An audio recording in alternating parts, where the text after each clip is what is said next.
दक्ष police news, पहिले खाकी मग बाकी। नमस्कार, मी मनीष भोईर, दक्ष पोलीस टाइम, दक्ष पोलीस न्यूज, राज्य प्रतिनिधी, ठाणा जिल्हा अध्यक्ष। आज आपण आहोत भोईवाडा पोलीस स्टेशन मध्ये। आपल्या सोबत आहेत भोईवाडा पोलीस स्टेशनचे वरिष्ठ पोलीस निरीक्षक रत्न पाकी साहेब। नुकताच काही दिवसापूर्वी आपल्या पोलीस स्टेशनच्या हद्दीमध्ये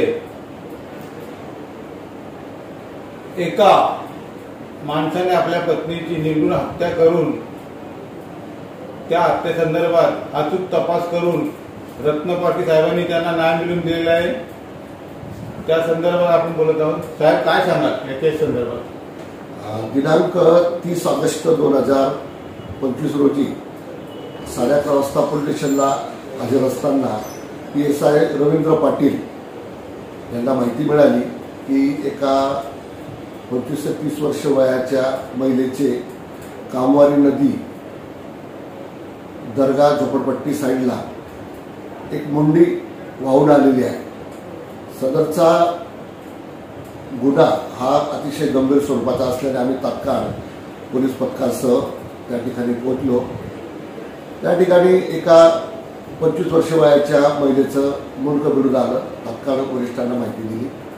माननीय पोलीस आयुक्त साहेब, सहपोलीस आयुक्त साहेब, अडिशनल साहेब, DCP साहेब, ACP साहेब सर्वांनी मार्गदर्शन केल्यानंतर आम्ही तिथं जाऊन नमूद महिलेचं मुंडकं ताब्यात घेऊन इन्क्वेस्टसाठी पाठवून दिलं।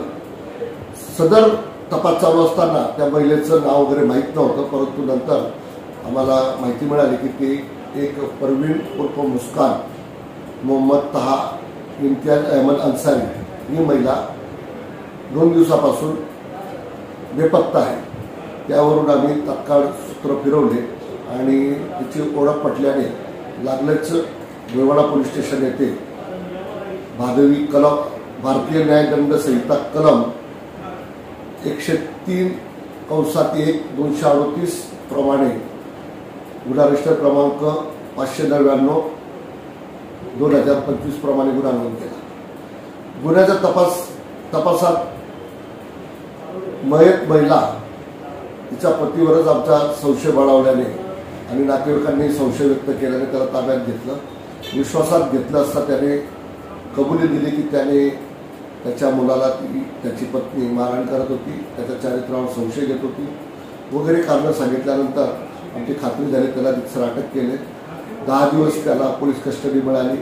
त्याने बरीचशी गोष्टीची माहिती दिली आणि त्यावरून त्याला अटक करून आता सध्या तो जेल कस्टडीत आहे। सदर गुन्ह्याचा तपास माननीय वरिष्ठ तसेच माझ्या मार्गदर्शनाखाली पोलीस निरीक्षक गुन्हे श्री प्रमोद कुंभार साहेब करीत आहेत। जय हिंद। नक्कीच साहेब, आपल्या कारकिर्दी, आपल्या नेतृत्वाखाली झालेल्या तपासाबद्दल सगळी बाजूने आपली कौतुकच होत आहे। जनसामान्य माणसामध्ये समाजाची भावना निर्माण झालेली आहे।